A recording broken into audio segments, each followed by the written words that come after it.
Okay, so you've just read the creation story, and I think it's safe to say that the creation story in Genesis has been really hard for some people to understand, and it's actually been a barrier for people to believe.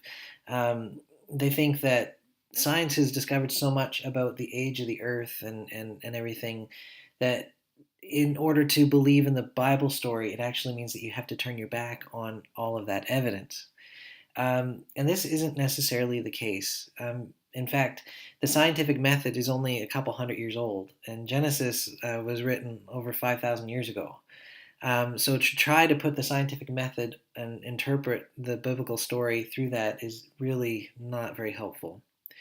So there are several ways that Christians approach the story. One is it is literally true. So a fundamentalist perspective would say that no, the creation was actually the creation of the earth actually took place over 6 days, and that's the way of it. And the earth is only 6,000 years old, or something like that. And if they believe that, that's fine. But others would say that how can that be? Other people said that it's a myth that ancient people were trying to understand what they couldn't. It was beyond them, and so they couldn't put their minds around millions of years of creation. So they'd say, when the Bible says one day, it actually means 100 million years or something like that, and it's this stage instead of something else.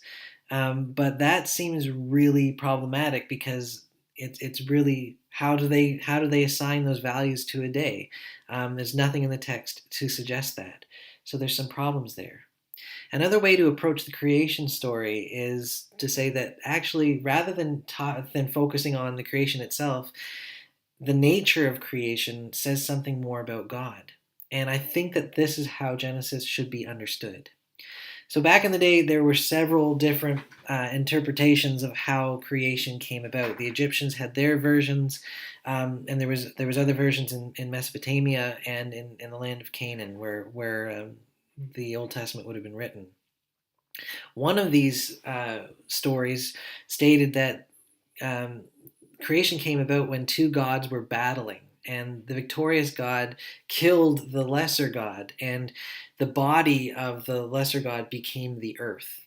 And then from this rotting corpse came maggoty type creatures, and guess what? That's you and me. And so, if you look at that story, what it's saying about God is that creation came about through conflict, and that humans were an afterthought, and they were actually undesirable.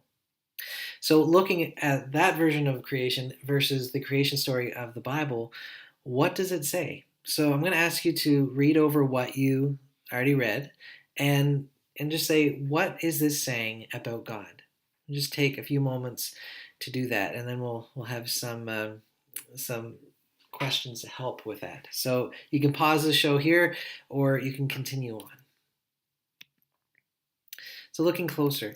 So, based on the creation story in the Bible, how would you answer these questions? Some people might say that the human beings exist by accident and that the existence of the world is random and meaningless. But what does the creation story tell us about this idea?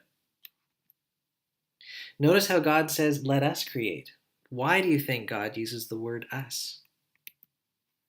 If God brought ordered creation out of chaos at the beginning of time, can you think of examples of how he has done so since then?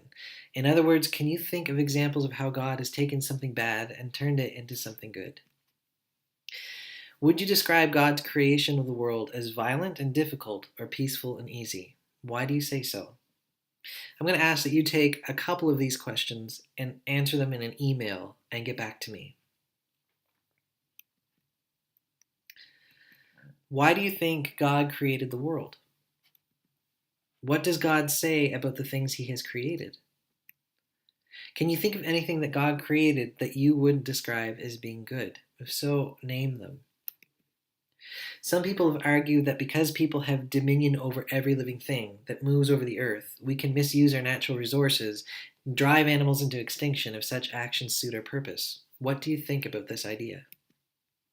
What do you think it means for us to be created in God's image?